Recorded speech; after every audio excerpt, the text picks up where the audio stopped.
4 ವರ್ಷದಿಂದ ಗೌರಿಪಾಳ್ಯದಲ್ಲಿ ನಾಗರಕಟ್ಟೆಯನ್ನ ಧ್ವಂಸ ಮಾಡಿದ್ರು. ಆಗ ಹೇಳಿದ್ರು ಬುದ್ಧಿಮಾನರು ಧ್ವಂಸ ಮಾಡಿದ್ದಾರೆ ಅಂತ ಹೇಳಿಕೆ ಕೊಟ್ರು. ಮತ್ತೆ ಹೋದ ವರ್ಷ ಬಾಪೂಜಿ ನಗರಲ್ಲಿ ದೇವಸ್ಥಾನದಲ್ಲಿ ದೇವರ ವಿಗ್ರಹನ ಧ್ವಂಸ ಮಾಡಿದ್ರು. ಆಗ ಹೇಳಿದ್ರು ಅಪ್ರಾಪ್ತರು ಅಂತ. ಇತ್ತೀಚೆಗೆ ಓಂ ಶಕ್ತಿ ಮಾಲಾಧಾರಿಗಳ ಮೇಲೆ ಕಲ್ಲು ತೂರಾಟ ನಡೀತು. ಅದರಲ್ಲಿ ಬಹಳ ಜನ ಹೆಣ್ಣು ಮಕ್ಕಳು ಮತ್ತೆ ವೃದ್ಧರ ಮೇಲೆ ಹಲ್ಲೆ ಆಯ್ತು. ಇದ್ರ ಬಗ್ಗೆ ಗೃಹ ಸಚಿವರು ಹೇಳಿಕೆ ಕೊಡ್ತಾರೆ. ಇದನ್ನ ಖಂಡಿಸದೆ ಆ ಮಹಿಳೆ ಆಸ್ಪತ್ರೆಯಲ್ಲಿ ಚಿಕಿತ್ಸೆ ತಗೊಂತಿರೋ ಸಂದರ್ಭದಲ್ಲಿ ಹೇಳ್ತಾರೆ ಅಪ್ರಾಪ್ತರು ಅಂತ.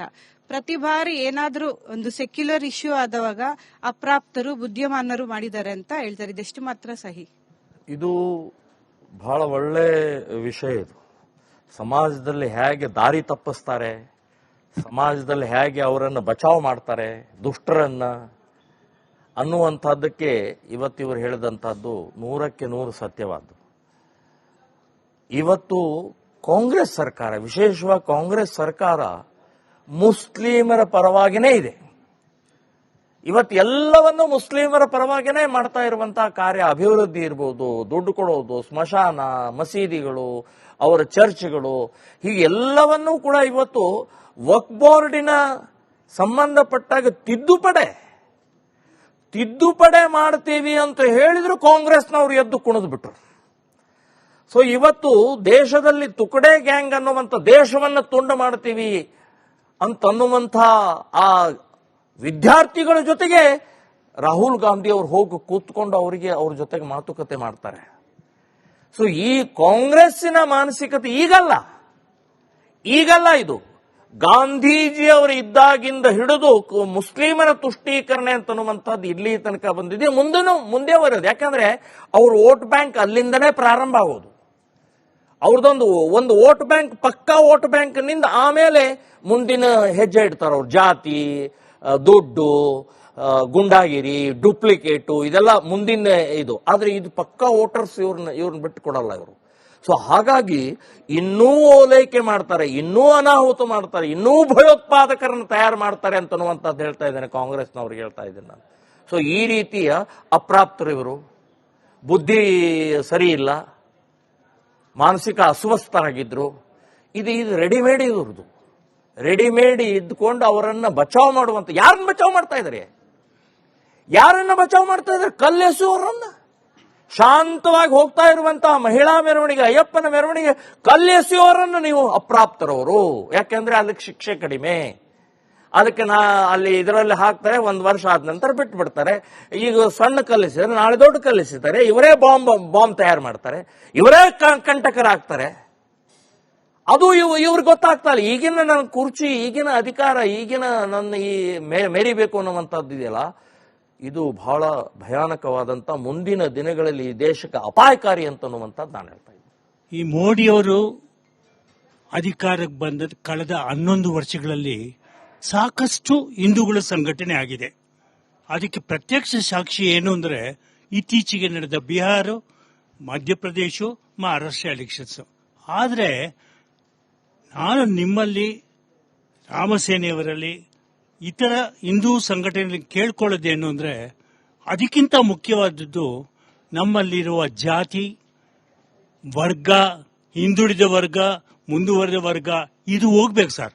ನೀವು ರಾಮಸೇನೆಯವರು ಬಿಜೆಪಿ ಜೊತೆಗಾಗಲಿ, ಮಹಾಸಭೆ, ಹಿಂದೂ ಸೇವಾ ಆಗಲಿ, RS ಆಗಲಿ, ನೀವೆಲ್ಲ ಒಟ್ಟುಗೂಡಿ ಆ ಜಾತಿ ನಿರ್ಮೂಲನೆ ಮಾಡಿ ಸರ್. ಆವಾಗಲೇ ನಮ್ಮ ದೇಶ ಕಂಪ್ಲೀಟ್ ಆಗಿ ಉದ್ಧಾರ ಆಗೋದು. This my feeling. Thank you. 100ಕ್ಕೆ 100 ಸತ್ಯ ನೀವು ಹೇಳಿದ್ರೆ. ಅದರೊಳಗೆ ಒಂದು ಚೂರು ಕೂಡ, ಒಂದು ಪೈಸಾ ಕೂಡ ನಾನು ಅದನ್ನ ಅಲ್ಲಗಳೆಯುವುದಿಲ್ಲ. ನೀವು ಹೇಳಿದ್ದು ಜಾತಿ ಸಂಪೂರ್ಣವಾಗಿ ನಾಶ ಆಗಿದ್ರೆ ನಮ್ಮಲ್ಲಿ ಒಂಥರ ಏಕತೆ, ಸಮಾನತೆ ನಿರ್ಮಾಣ ಆಗುತ್ತೆ, ಬಂಧುತ್ವ ನಿರ್ಮಾಣ ಆಗುತ್ತೆ ಅಂತನ್ನುವಂಥದ್ದು ಸತ್ಯ. ಆದರೆ ಬಹಳ ಬೇರು, ಆ ಜಾತಿಯ ಬೇರು ಇಷ್ಟು ಆಳವಾಗಿ ಹೋಗ್ಬಿಟ್ಟಿದೆಯಲ್ಲ, ಅದನ್ನು ಹೇಗೆ ಏನು ಅಂತನ್ನುವಂಥದ್ದು ಕೇಂದ್ರ ಸರ್ಕಾರ, ದೊಡ್ಡ ಇವರೇ ಯೋಚನೆ ಮಾಡಬೇಕು. ಆದರೆ ನಾವು ರಾಷ್ಟ್ರೀಯ ಸ್ವಯಂ ಸೇವಕ ಸಂಘದ ಸಂಸ್ಥಾಪಕರು ಒಂದು ಗೆರೆ, ಜಾತಿಯ ಒಂದು ಗೆರೆ ಇತ್ತು. ಇದನ್ನು ಮುಟ್ಟದೆ, ಇದನ್ನು ಅಳಿಸದೆ, ಇದನ್ನು ಚಿಕ್ಕದು ಮಾಡಬೇಕು ಅಂತ ಹೇಳಿದಾಗ ಅವ್ರು ಹೇಳಿದ್ರು, ಮೇಲೆ ಇನ್ನೊಂದು ದೊಡ್ಡ ಗೆರೆ ಕೆರೀರಿ, ಅದು ಹಿಂದೂ ಅಂತ ಹೇಳಿ ಗೆರೆ ಕೊಡಿದ್ರು. ಇವತ್ತು ನಾವು ಹಿಂದೂ ಅಂತ ಹೇಳಿದ ಕೂಡಲೇ ಇಲ್ಲಿ ಜಾತಿ ಇಲ್ಲ, ಇಲ್ಲಿ ಭೇದ ಇಲ್ಲ, ಇಲ್ಲಿ ಅಸ್ಪೃಶ್ಯತೆ ಭಾವನೆ ಇಲ್ಲ. ಸೊ ಇಲ್ಲಿ ಏಕತೆಯ ಮನೋಭಾವನೆ ಇದೆ ಹಿಂದೂ ಅನ್ನುವಂತ ಶಬ್ದದಲ್ಲಿ. ಹಿಂದೂ ಧರ್ಮ, ಅದಕ್ಕೇನೆ ನಾವು ಹಿಂದೂ ಧರ್ಮ ಇವತ್ತು ಉಳ್ಕೊಂಡು ಬಂದು ಇದೇ ಕಾರಣದಿಂದ. ಒಂದು ಸಮುದಾಯದ ಜನಸಂಖ್ಯೆ ಹೆಚ್ಚಾಗೋದ್ರಿಂದ ಆಗುವಂತಹ ಪರಿಣಾಮಗಳು, ಅದನ್ನ ಸರಿಪಡಿಸಲಿಕ್ಕೆ ಮತ್ತೊಂದು ಸಮುದಾಯ ಮಾಡಬೇಕಾಗಿರುವ ಕ್ರಮ. ಈಗ ಹೆಚ್ಚಿಗೆ ಮಕ್ಕಳು ಮಾಡ್ಕೊಂಬಿಡಿ ಅಂದ್ರೆ ಹಿಂದೂಗಳು ತಯಾರಿಲ್ಲ, ಅದಕ್ಕೆ ಅದು ಗೊತ್ತೂ ಇದೆ ತಮ್ಗೆ. ಡೆಮೋಗ್ರಫಿ ಚೇಂಜ್, ಇದರ ಆತಂಕ ಏನು ಅಂತ ಇವ್ರ ಪ್ರಶ್ನೆಗೆ ಪೂರಕವಾಗಿ. ನಾನು ಒಂದು 15 ದಿನದ ಹಿಂದೆ ದೆಹಲಿಗೆ ಹೋಗಿದ್ದೆ. ಅಲ್ಲೊಂದು ಹಿಂದೂ ಸಮ್ಮೇಳನದಲ್ಲಿ ಈ ಸುದರ್ಶನ್ ಚಾನಲ್ ಅಂತ ಹೇಳಿ ಒಂದು ಹಿಂದಿ ಚಾನಲ್ ಇದೆ. ಅದರ ಸಂಪಾದಕರು ಒಂದು ಪುಸ್ತಕವನ್ನು ಬರೆದಿದ್ದು ಅಲ್ಲಿ ಪ್ರಕಟಣೆ ಆಯ್ತಲ್ಲಿ. ಏನು ಅಂತಂದ್ರೆ 57 ಮುಸ್ಲಿಂ ರಾಷ್ಟ್ರಗಳಿದಾವೆ. ಅದರಲ್ಲಿ ಯುದ್ಧದಿಂದ, ಬಾಂಬಿನಿಂದ, ತಲವಾರ್ನಿಂದ ಇಸ್ಲಾಂ ದೇಶ ಮಾಡಿದ್ದು ಬಹಳ ಕಡಿಮೆ. ಜನಸಂಖ್ಯೆಯ ಮೂಲಕನೇ ದೇಶವನ್ನು ಸಂಪೂರ್ಣವಾಗಿ ಇಸ್ಲಾಂ ಮಾಡಿದ್ದು ಜಾಸ್ತಿ ಅಂತ ಅವರು ಆ ಪುಸ್ತಕವನ್ನ ಆಧಾರ ಸಹಿತ ಬರಿತಾ ಹೋಗಿದ್ದಾರೆ. ಗಂಜಲ ಮತ್ತು ಸಗಣಿ ಇದು ಇಲ್ಲದೆ ಹೋದ್ರೆ ನಾವು ಬಿತ್ತಿದಂತ ಬೀಜ ಮೊಳಕೆ ಆಗೋದು ಡೌಟ್ ಅನ್ನೋದು ಈಗ ನಮ್ಗೆ ಕಣ್ ಮುಂದೆಗಡೆ ಬರ್ತಾ ಇದೆ. ಅದಕ್ಕೆ ನೀವೇನ್ ಹೇಳ್ತೀರಾ ಗುರುಜಿಯವರೇ? ನೋಡಿ, ಗೋವನ್ನ ತಾಯಿ ಸ್ಥಾನದಲ್ಲಿಟ್ಟಿದ್ದು ನಮ್ಮ ಋಷಿ ಮುನಿಗಳು, ನಮ್ಮ ಹಿಂದಿನ ಧಾರ್ಮಿಕ ಮುಖಂಡರು ಮೂರ್ಖರಲ್ಲ. ಎಮ್ಮೆ ಮಾತಾ ಅಂತ ಹೇಳಲಿಲ್ಲ ಅವರು, ಕುರಿ ಮಾತಾ ಅಂತ ಹೇಳಲಿಲ್ಲ. ಯಾಕೆ ಗೋಮಾತಾ ಅಂತ ಹೇಳಿದ್ರೆ, ಗೋವಿನ ಪ್ರತಿಯೊಂದೂ ಕೂಡ ಅದು ಕೊಡುವಂತಹ ಉಸಿರು ಕೂಡ, ಸತ್ತ ಮೇಲೂ ಕೂಡ, ಹೀಗೆ ಪ್ರತಿಯೊಂದೂ ವಸ್ತು ಈ ಸಮಾಜಕ್ಕೆ, ಜನರಿಗೆ, ರೈತರಿಗೆ, ದೇಶಕ್ಕೆ ಬೇಕಾಗುವಂತಹ ಆ ಪ್ರಾಣಿ ಇದ್ದಿದ್ದರಿಂದನೇ ನಮ್ಮ ಋಷಿ ಮುನಿಗಳು ಮಾತಾ, ತಾಯಿಯ ಸ್ಥಾನದಲ್ಲಿಟ್ಟು ಅದನ್ನು ಕಾಪಾಡಬೇಕು ಅಂತ ಹೇಳಿದ್ರು. ಅಷ್ಟೇ ಅಲ್ಲ, ಡಾಕ್ಟರ್ ಅಂಬೇಡ್ಕರ್ ಬರೆದಂತ ಸಂವಿಧಾನದ 48ನೇ ವಿಧಿಯಲ್ಲಿ ಬರೆದಿದ್ದಾರೆ, ಅಗ್ರಿಕಲ್ಚರ್ ಅಂದ್ರೆ ನಮ್ಮ ಕೃಷಿಗೆ ಬೇಕಾದಂತ ಅನುಕೂಲಕರವಾದಂತ ಪ್ರಾಣಿಗಳ ಸಂರಕ್ಷಣೆ ಜನಪ್ರತಿನಿಧಿಗಳದ್ದು. ಅದು ಇಂಟರ್ನ್ಯಾಷನಲ್ ಪ್ರಾಬ್ಲಮ್ ಕ್ರಿಯೇಟ್ ಆಗುತ್ತೆ ಅನ್ನೋದಕ್ಕೋಸ್ಕರ ಮೋದಿ ಅವರು ಸುಮ್ಮನಿದ್ದಾರೆ ಅನ್ನೋದು ವಿಚಾರ ನಮಗೆ ತಿಳಿದು ಬಂದಿದೆ. ಆ ಸಂವಿಧಾನನ ಕೈಪಿಡಿಯನ್ನು ಹಿಡ್ಕೊಂಡು ಸದನದಲ್ಲೆಲ್ಲ ಓಡಾಡುವಂತಹ ಆ ರಾಷ್ಟ್ರಾಧ್ಯಕ್ಷರಿಗಾಗ್ಲಿ, ರಾಜ್ಯದ ಚುಕ್ಕುಣಿ ಹಿಡಿದಿರುವಂತಹ ಅಹಿಂದ ನಾಯಕರಾದ ಲೀಡರ್ಗಾಗ್ಲಿ ಅವ್ರಿಗೆ ಯಾರಿಗೂ ಹರಿವೇ ಇಲ್ಲ. ಅವರ ಹೋಲೈಕೆ ಅಲ್ಪಸಂಖ್ಯಾತರ ಅಂದ್ರೆ ಅಲ್ಪಸಂಖ್ಯಾತರ ಓಲೈಕಲ್ಲೇ ತೊಡಗಿದ್ದಾರೆ ವಿನಃ ಹಿಂದೂನ ಹಿಂದೆ ಇಟ್ಬಿಟ್ಟಿದ್ದಾರೆ. ನಾನೊಬ್ಬ ಸಾಮಾನ್ಯ ವ್ಯಕ್ತಿ.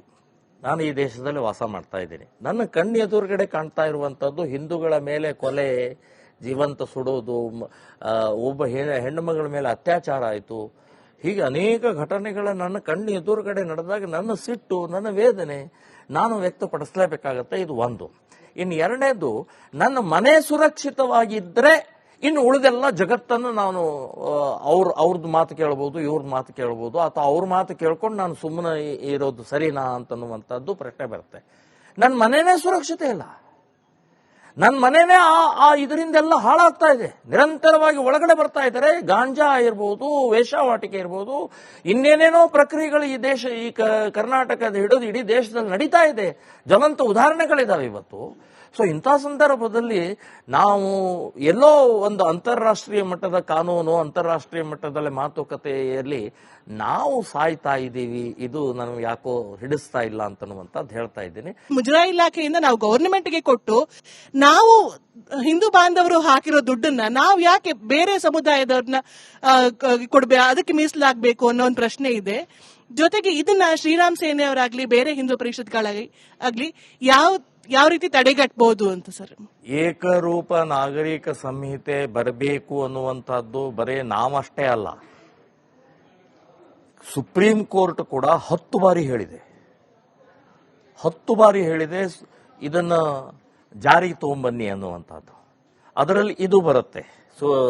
ಸಮಾನ ಕಾಮನ್ ಸಿವಿಲ್ ಕೋಡ್ ಜಾರಿ ಆದ್ರೆ ನೀವು ಹೇಳದಂಗೆ ಇದನ್ನೆಲ್ಲ ಬರುತ್ತೆ. ಇನ್ನು ಮುಜರಾಯಿ ಇಲಾಖೆಯಲ್ಲಿ ಆಗ್ತಾ ಇರುವಂತಹ ಸಾವಿರಾರು ಕೋಟಿ, ಬರೇ 100, 10, 20 ಕೋಟಿ ಅಲ್ಲ, ಸಾವಿರಾರು ಕೋಟಿ. ನಾವು ನಮ್ಮ ಭಕ್ತರೆಲ್ಲ ಹಾಕ್ತಾ ಇರುವಂತಹದ್ದು ಭಕ್ತಿಯಿಂದ ನಮ್ಮ ದೇವಸ್ಥಾನ ಉದ್ಧಾರ ಆಗಲಿ, ಧಾರ್ಮಿಕ ವಿಧಿವಿಧಾನಗಳು ಕಾರ್ಯಗಳು ಬೆಳೀಲಿ, ಗೋಶಾಲೆ ಆಗಲಿ, ಗುರುಕುಲ ಆಗಲಿ, ವೇದ ಉಪನಿಷತ್ತುಗಳ ಶಾಲೆಗಳಾಗಲಿ ಅಂತನ್ನುವಂಥ ದೃಷ್ಟಿಕೋನದಿಂದ ನಮ್ಮ ಭಕ್ತರು ಅಲ್ಲಿ ಹುಂಡಿಯಲ್ಲಿ ಹಾಕ್ತಾರೆ ವಿನಃ ನೀವು ರಸ್ತೆ ಮಾಡಿ, ಗಟಾರ್ ಮಾಡಿ, ಬಿಲ್ಡಿಂಗ್ ಕಟ್ಟಿ ಅಥವಾ ಇನ್ನೇನೋ ನಿಮ್ಮ ಸರ್ಕಾರದ ಅಭಿವೃದ್ಧಿಗೋಸ್ಕರ ಅಲ್ಲ.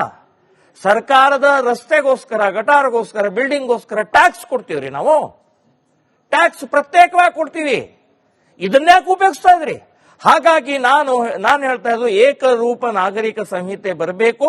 ಅಷ್ಟೇ ಅಲ್ಲ, ಈ ಮುಜರಾಯಿ ಇಲಾಖೆ ಅನ್ನುವಂಥದ್ದು ಏನಿದೆ ಅದು ಸಂಪೂರ್ಣ ರದ್ದಾಗಿ ಎಲ್ಲ ದೇವಸ್ಥಾನಗಳನ್ನ ಧಾರ್ಮಿಕ ವ್ಯಕ್ತಿಗಳ ಮೂಲಕ ನಡೆಸುವ ಹಾಗೆ ಆಗಬೇಕು ಅಂತನ್ನುವಂಥದ್ದು ನನ್ನ ಅಭಿಪ್ರಾಯ. ಅಂತ ಅಂದ್ರೆ ಮುಜರಾಯಿ ದುಡ್ಡಿಂದಾನು ರಸ್ತೆ ಗುಂಡಿ ಮುಚ್ತಾ ಇಲ್ಲ, ಟ್ಯಾಕ್ಸ್ ದುಡ್ಡಿಂದಾನು. ಕಡೆ ಪ್ರಶ್ನೆ, ಪ್ರಮೋದ್ ಮುತಾಲಿಕ್ ಜಿ ಅವರು ಬೆಳೆಸಿರುವಂತ ಬಿಜೆಪಿಯವರು ನಿಮಗೆ ಎಷ್ಟು ಕೇಸ್ ಹಾಕಿದ್ದಾರೆ? ನಿಮ್ಮನ್ನು ದ್ವೇಷಿಸಿರುವಂತ ಕಾಂಗ್ರೆಸ್ ಅವರು ಎಷ್ಟು ಕೇಸ್ ಹಾಕಿದ್ದಾರೆ? ಪ್ರಮೋದ್ ಮುತಾಲಿಕ್ ಜಿ ಅವರು ಎಷ್ಟು ಶ್ರೀಮಂತರು ಅಂತೇಳಿ ತಾವು ತಿಳಿಸ್ಕೊಡ್ಬೇಕಾಗಿದೆ. ನನ್ನ ಮೇಲೆ ಓನ್ಲಿ ಇವರು ಈಗ ಹೇಳ್ದಂಗೆ ಓನ್ಲಿ 75 ಅಂತ ಹೇಳಿದ್ರು ಅವರು ವಯಸ್ಸು. 85 ಯಪ್ಪ. ಹಾಗೆ ನನ್ನ ಮೇಲೆ ಓನ್ಲಿ 120 ಕೇಸಸ್ ನಾಟ್ ಔಟ್, ಇನ್ನೂ ಔಟ್ ಆಗಿಲ್ಲ. ಇದು ಒಂದು. ಇನ್ನು ನನ್ನ ಮೇಲೆ ಹೆಚ್ಚು ಕೇಸ್ ಹಾಕಿದ್ದೆ ಬಿಜೆಪಿಯವರು. ಈ 120ರಲ್ಲಿ ಮೋರ್ ದನ್ 50% ಬಿಜೆಪಿಯವರೇ ಹಾಕಿದ್ದು. ಗೂಂಡಾ ಆಕ್ಟ್ ಪ್ರಾರಂಭ ಮಾಡಿದ್ದೆ ಹಿಂದೂ ಸಂಘಟನೆಗಳ ಮೇಲೆ. ನಾ ಹೇಳೋದು ಬೇರೆ ಇವ್ರ ಮೇಲಲ್ಲ, ಹಿಂದೂ ಸಂಘಟನೆಗಳ ಮೇಲೆ ಗೂಂಡಾ ಆಕ್ಟ್ ಪ್ರಾರಂಭ ಮಾಡಿದ್ದೆ ಇದೇ ಬಿಜೆಪಿಯವರು. ಬಹಳ ದುಃಖದಿಂದ, ನೋವಿನಿಂದ, ಸಿಟ್ಟಿನಿಂದ ಹೇಳ್ತಾ ಇದ್ದೀನಿ ನಾನು. ಇರ್ಲಿ, ಇನ್ನು ಇನ್ನೊಂದೇನು ಪ್ರಶ್ನೆ? ನಮ್ಮ ಆಸ್ತಿ, ನನ್ನದು ಅನ್ನುವಂಥದ್ದು ಇಲ್ಲಿವರೆಗೆ ನಾನೊಬ್ಬ ಬಹಳ ದೊಡ್ಡ ಮೂರ್ಖ. ನಾನು ಪೆಟ್ರೋಲ್ ಬಂಕ್ ಮಾಡಲಿಲ್ಲ, ಕಾಂಪ್ಲೆಕ್ಸ್ ಕಟ್ಟಲಿಲ್ಲ, ಜಮೀನು ತಗೊಳ್ಳಿಲ್ಲ, ಇನ್ನು ಸ್ವಿಸ್ ಬ್ಯಾಂಕ್ನಲ್ಲಿ ಹಣ ಇಡಲಿಲ್ಲ, ನಂದು ಸ್ವಂತ ಬ್ಯಾಂಕ್ ಅಕೌಂಟೇ ಇಲ್ಲ. ಇನ್ನು ನನಗೇನು ಆಸ್ತಿ ಅಂತಂದ್ರೆ ನಮ್ಮ ಕಾರ್ಯಕರ್ತರೇ, ಹಿಂದೂ ಸಂಘಟನೆ ಕಾರ್ಯಕರ್ತರೇ ನನ್ನ ಆಸ್ತಿ, ನನ್ನ ಬ್ಯಾಂಕ್ ಬ್ಯಾಲೆನ್ಸ್ ಅಂತ ಅನ್ನುವಂಥದ್ದು ಹೇಳ್ತಾರೆ. ನೀವು ಹಿಂದೂ ಸಂಘಟನೆಗಳೇ ಒಂದಾಗ್ತಾ ಇಲ್ಲ. ಮೇಜರ್ ನಿಮ್ಮಲ್ಲಿ ಕೊರತೆ ಇರೋದೇ ಅಲ್ಲಿ. ಅಸಹಾಯಕತೆ ಇದೆ, ನಿಮ್ಮಲ್ಲಿ ದ್ವೇಷ ಇದೆ, ನಿಮ್ಮಲ್ಲಿ ದುಡುಗು ಇದೆ. ನಿಮಗೆ ನಿಜವಾದ ಅಭಿಮಾನ ದೇಶ ಭಾಷೆ ಮೇಲಿದ್ರೆ ಇದೇ RR ಕನ್ನಡದ ಇದೇ ಸ್ಟೇಜ್ ಮೇಲೆ ಎಲ್ಲರೂ ಬಂದು ನಾವು ದೇಶ ಕಟ್ತೀವಿ ಅನ್ನೋ ಒಂದು ಪ್ರತಿಜ್ಞೆಯನ್ನು ಮಾಡಬೇಕು ಅಂತೇಳಿ ಎಲ್ಲರ ಪರವಾಗಿ ಕೇಳ್ಕೊಂತ ಇದ್ದೀನಿ. ಅಮ್ಮ, ಅವರು ಹಿರಿಯರು ಹೇಳಿದ್ದು 100% ಸತ್ಯ. ಇವತ್ತಿನ ದೇಶದ ಪರಿಸ್ಥಿತಿಯಲ್ಲಿ, ಹಿಂದೂಗಳ ದುರ್ಸ್ಥಿತಿಯಲ್ಲಿ ಎಲ್ಲ ಹಿಂದೂ ಸಂಘಟನೆಗಳು ತಮ್ಮ ಸ್ವಪ್ರತಿಷ್ಠೆ, ತನ್ನ ಇನ್ನೇನೋ ಮೆರೆಯುವಂತಹ ಪ್ರಕ್ರಿಯೆ, ಮಾನಸಿಕತೆ ಬಿಟ್ಟು ನಾವೆಲ್ಲರೂ ಒಂದಾಗುವಂತಹದ್ದು ಅವಶ್ಯಕತೆ ಇದೆ. ನಾನು ಅದಕ್ಕೆ ಒಪ್ಪುತ್ತೇನೆ. ಇದನ್ನ ನಾನು ಕೂಡ ನನ್ನ ಪ್ರಯತ್ನದ ಮೂಲಕ ಎಲ್ಲ ಹಿಂದೂ ಸಂಘಟನೆಗಳನ್ನು ಜೋಡಿಸುವಂತ ಪ್ರಯತ್ನವನ್ನು 100ಕ್ಕೆ 100 ಮಾಡ್ತೀನಿ ಅಂತನ್ನುವಂಥದ್ದು ನಾನು ಹೇಳ್ತಾ ಇದ್ದೀನಿ. ದೇವಸ್ಥಾನಗಳ ಪುನರ್ಜೀವನದಿಂದ ಹಿಡಿದು ಬಿಟ್ಟು ಅಕ್ರಮ ಬಾಂಗ್ಲಾ ನಿವಾಸಿಗಳವರೆಗೆ ಅನೇಕ ಪ್ರಶ್ನೆಗಳಿಗೆ ಉತ್ತರವನ್ನ ಕೊಟ್ರಿ. ಧನ್ಯವಾದ ನಿಮ್ಮ ಸಹನೆ, ಸಹಕಾರ ಹಾಗೆ ಸಮಯಕ್ಕಾಗಿ. ಹಾಗೆ ತಮ್ಮೆಲ್ಲರಿಗೂ ಕೂಡ ಧನ್ಯವಾದ ಕಾರ್ಯಕ್ರಮದಲ್ಲಿ ಭಾಗಿಯಾಗಿದ್ದಕ್ಕೆ. ಇದಾಗಿತ್ತು ಇವತ್ತಿನ ಮಹಾಭಾರತ ಚರ್ಚಾ ಕಾರ್ಯಕ್ರಮ. ನೋಡ್ತಾ ಇರಿ ರಿಪಬ್ಲಿಕ್ ಕನ್ನಡ, ಇದು ನಿಮ್ಮ ಧ್ವನಿ.